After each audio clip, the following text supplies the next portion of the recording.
Be ready, start. राष्ट्राची प्रगती साधण्यासाठी राष्ट्रीय उत्पन्नात वाढ झाली पाहिजे. राष्ट्रीय उत्पन्नात ज्या वेळेस वाढ होईल त्यावेळेसच खऱ्या अर्थाने राष्ट्र समृद्ध होईल. सर्व लोकांचे जीवनमान सुखदायक व त्यामुळेच कल्याणकारी राष्ट्राची कल्पना प्रत्यक्षात येईल. राष्ट्रीय प्रगती व उत्पन्न वाढण्यासाठी प्रत्येक कामगाराची कार्यक्षमता वाढली पाहिजे. कामगार कल्याणाचा मूलभूत हेतू अंशतः आर्थिक आहे. कामगार कल्याणामुळे कामगारांची कार्यक्षमता वाढते. मजुरांचा ज्या ठिकाणी तुटवडा आहे अशा ठिकाणी मजूर उपलब्ध होऊ शकतात.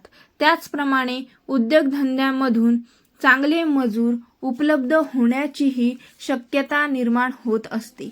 कारण कामगार कल्याणामुळेच कामगार समाधानी असतात. त्याचप्रमाणे उद्योगधंद्यातील मालक व शेतमजूर यांचे संघर्ष कमी होतात.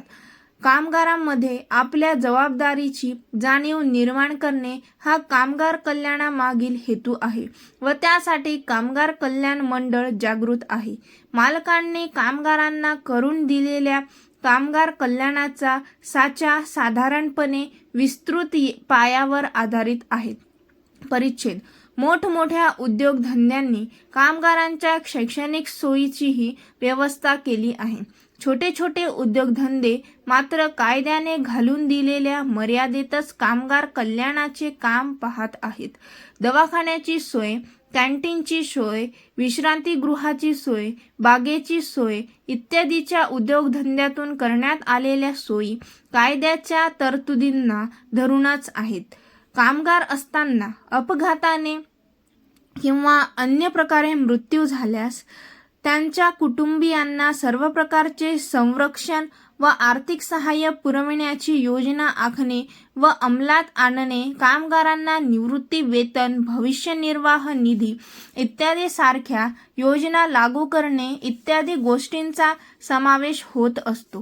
कामगार कल्याण कार्याचे हेतू म्हणजे कामगाराचे आरोग्य सुधारण्यास चालना देणे, कामगारांना स्वतःचे अस्तित्व टिकविण्यासाठी साधने पुरविणे, कामगारांमध्ये कामासंबंधी आलेले नैराश्य व उदासीनता पालवून त्यांना ताजेतवाने करून त्यांच्यात नवा उत्साह निर्माण करणे, कामगारांना स्वतःविषयी व स्वतःच्या कुटुंबाविषयी सततची वाटणारी चिंता कमी करणे, कामगारांच्या मुलांना नोकरीमध्ये प्राधान्य देणे व त्यांना उच्च शिक्षणासाठी आर्थिक मदत करणे हे होय.